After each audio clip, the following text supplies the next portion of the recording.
Hello friends, welcome back. I am Raju stock analysis में आपका स्वागत है। आज हम आपके सामने 5 कंपनियों का एनालिसिस करने वाले हैं। ये पांचों कंपनियां फंडामेंटल में जानदार है, चार्ट पैटर्न में शानदार है और इन पांचों कंपनियों के वैल्यूएशन भी अभी सस्ते हो चुके हैं। तो आइए एक एक करके हम इन पांचों कंपनियों का एनालिसिस कर लेते हैं। सबसे पहले हम शुरुआत करते हैं जिसका नाम है ओसम एंटरप्राइज लिमिटेड।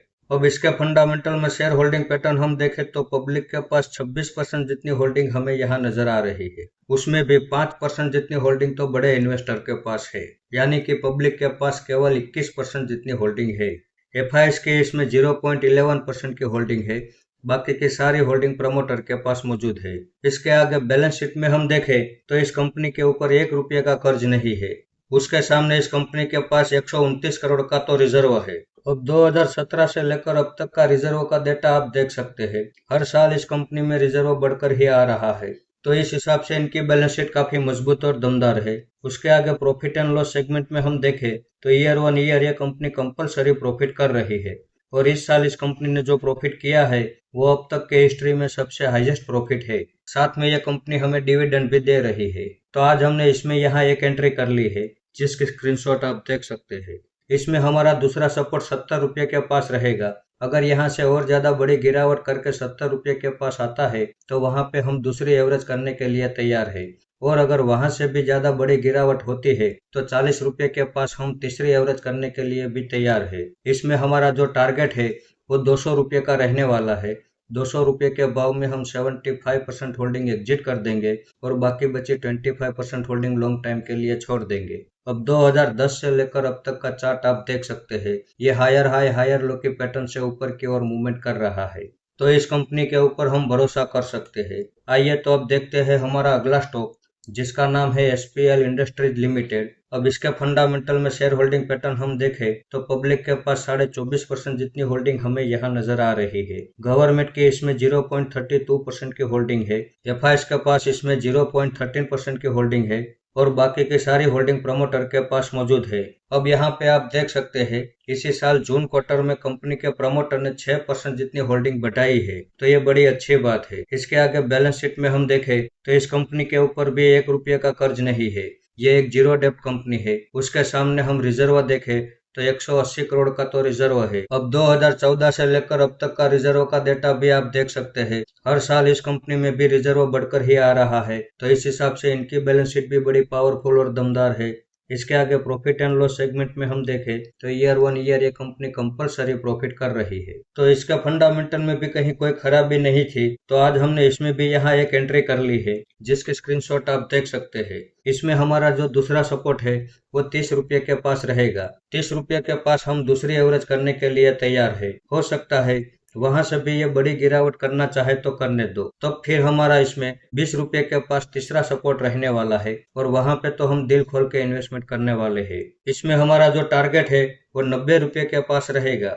90 रुपये के भाव में हम इसमें प्रॉफिट बुक करने वाले हैं। आइए तो अब देखते हैं हमारा अगला स्टॉक जिसका नाम है नीरज सीमेंट स्ट्रक्चरल्स लिमिटेड। अब इसके फंडामेंटल में शेयर होल्डिंग पैटर्न हम देखें तो पब्लिक के पास 74% जितनी होल्डिंग हमें यहाँ नजर आ रही है। उसमें भी 50% जितनी होल्डिंग तो बड़े इन्वेस्टर के पास है, यानी कि पब्लिक के पास केवल 24% जितनी ही होल्डिंग है। डीआईएस के इसमें 0.63% की होल्डिंग है और बाकी की सारी होल्डिंग प्रमोटर के पास मौजूद है। इसके आगे बैलेंस शीट में हम देखें तो इस कंपनी के ऊपर 1 करोड़ का कर्ज है। उसके सामने 184 करोड़ का तो रिजर्व है। तो इतने बड़े रिजर्व के सामने इतना छोटा सा कर्ज बड़ा मामूली सा कर्ज है, तो इस हिसाब से इनकी बैलेंस शीट भी बड़ी पावरफुल और दमदार है। इसके आगे प्रॉफिट एंड लॉस सेगमेंट में हम देखें तो ईयर वन ईयर ये कंपनी कंपलसरी प्रॉफिट कर रही है और इस साल इस कंपनी ने जो प्रॉफिट किया है वो अब तक के हिस्ट्री में सबसे हाईएस्ट प्रॉफिट है। तो इसका फंडामेंटल में भी कहीं कोई खराबी नहीं थी और अभी अपने ऑल टाइम हाई से अच्छी खासी गिरावट पे हमें मिल रहा था, तो आज हमने इसमें भी यहाँ एक एंट्री कर ली है।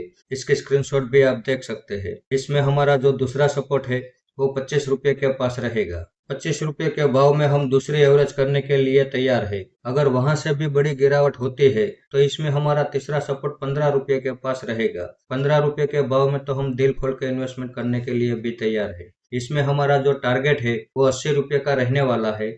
80 रुपये के भाव में हम 75% होल्डिंग एग्जिट कर देंगे और बाकी बची 25% होल्डिंग लॉन्ग टाइम के लिए छोड़ देंगे। आइए तो अब देखते हैं हमारा अगला स्टॉक, जिसका नाम है विष्णु प्रकाश आर पुंगलिया लिमिटेड। इसका शॉर्ट नेम है VPRPL। अब इसके फंडामेंटल में शेयर होल्डिंग पैटर्न हम देखें तो पब्लिक के पास 27.5% जितनी होल्डिंग हमें यहाँ नजर आ रही है। गवर्नमेंट की इसमें 0.24% की होल्डिंग है। DIS के पास 4% जितनी होल्डिंग है। FIs के इसमें 0.11% की होल्डिंग है और बाकी की सारी होल्डिंग प्रमोटर के पास मौजूद है। इसके आगे बैलेंस शीट में हम देखें तो इस कंपनी के ऊपर 707 करोड़ का कर्ज है। उसके सामने 655 करोड़ का रिजर्व है। तो इस कंपनी में रिजर्व से ज्यादा कर्ज है, लेकिन इसका डेटा हम कुछ इस तरह से देखेंगे कि 2018 से लेकर अब तक का रिजर्व का डेटा आप देख लीजिए। हर साल इस कंपनी में रिजर्व बढ़कर ही आ रहा है, तो इस हिसाब से इनकी बैलेंस शीट बड़ी पावरफुल और दमदार है। इसके आगे प्रॉफिट एंड लॉस सेगमेंट में हम देखें तो ईयर वन ईयर ये कंपनी कंपलसरी प्रॉफिट कर रही है। तो जैसे आपने देखा कि इसके फंडामेंटल में भी कहीं कोई खराबी नहीं है और अभी अपने ऑल टाइम हाई से अच्छी खासी गिरावट पे हमें मिल रहा था, तो आज हमने इसमें भी यहाँ एक एंट्री कर ली है। इसकी स्क्रीनशॉट भी आप देख सकते हैं। इसमें हमारा जो दूसरा सपोर्ट है वो 60 रुपये के पास रहेगा और इसमें हमारा जो टारगेट है वो 300 रुपये के पास रहने वाला है। 300 रुपये के भाव में हम 75% होल्डिंग एग्जिट कर देंगे और बाकी बची 25% होल्डिंग लॉन्ग टाइम के लिए छोड़ देंगे। आइए तो अब देखते हैं हमारा अगला स्टॉक, जिसका नाम है जुलंधर मोटर एजेंसी लिमिटेड। अब इसके फंडामेंटल में शेयर होल्डिंग पैटर्न हम देखें तो पब्लिक के पास 48% जितनी होल्डिंग हमें यहाँ नजर आ रही है। उसमें भी 12% जितनी होल्डिंग तो बड़े इन्वेस्टर के पास है, यानी कि पब्लिक के पास केवल 36% जितनी होल्डिंग है। DIS के पास इसमें 0.01% की होल्डिंग है। FIs के पास इसमें 0.05% की होल्डिंग है और बाकी की सारी होल्डिंग प्रमोटर के पास मौजूद है। इसके आगे बैलेंस शीट में हम देखें तो इस कंपनी के ऊपर 1 रुपये का कर्ज नहीं है और सिर्फ अभी नहीं, 2015 से लेकर अब तक का डेटा आप देख लीजिए। इस कंपनी ने कभी भी 1 रुपये का भी कर्ज नहीं लिया है। बिना कर्ज लिए ही ये कंपनी अपना बिजनेस चला रही है, तो ये बड़ी अच्छी बात है। उसके सामने रिजर्व हम देखें तो इस कंपनी के पास 244 करोड़ का रिजर्व है। अब 2015 से लेकर अब तक का रिजर्व का डेटा भी आप देख लीजिए। हर साल इस कंपनी में रिजर्व बढ़कर ही आ रहा है, तो इस कंपनी की बैलेंस शीट दोनों तरह से बड़े पावरफुल और दमदार है। इसके आगे प्रॉफिट एंड लॉस सेगमेंट में हम देखें तो ईयर वन ईयर ये कंपनी कंपलसरी प्रॉफिट कर रही है। साथ में ये कंपनी हमें डिविडेंड भी दे रही है। अब इसके फंडामेंटल में भी कहीं कोई खराबी नहीं है, तो आज हमने इसमें भी यहाँ एक एंट्री कर ली है, जिसकी स्क्रीनशॉट आप देख सकते हैं। अब अगर ये यहाँ से और ज्यादा बड़ी गिरावट करता है तो 65 रुपये के भाव में हम दूसरी एवरेज करने के लिए तैयार है, और अगर वहां से भी बहुत बड़ी गिरावट होती है तो 40 रुपये के पास हमारा तीसरा सपोर्ट रहने वाला है। वहां पे हम तीसरी एवरेज करने के लिए भी तैयार है। अब इसमें हमारा जो टारगेट है वो 150 का रहने वाला है। 150 के भाव में हम 75% होल्डिंग एग्जिट कर देंगे और बाकी बचे 25% होल्डिंग लॉन्ग टाइम के लिए छोड़ देंगे। तो आज की ये पांचों कंपनियां एक से बढ़कर एक है।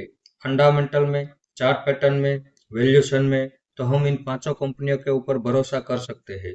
तो इस वीडियो को आप मेरी ओर से बाइंग या सेलिंग के रिकमेंडेशन ना समझे। ये मेरा पर्सनल व्यू है जो मैं आपके सामने शेयर कर रहा हूँ। ऐसे ही अच्छे अच्छे टेक्निकल और फंडामेंटल वाले स्टॉक मैं आपके सामने लाता रहूंगा। आपने यहाँ तक मेरा वीडियो देखा उसके लिए आपका बहुत बहुत धन्यवाद।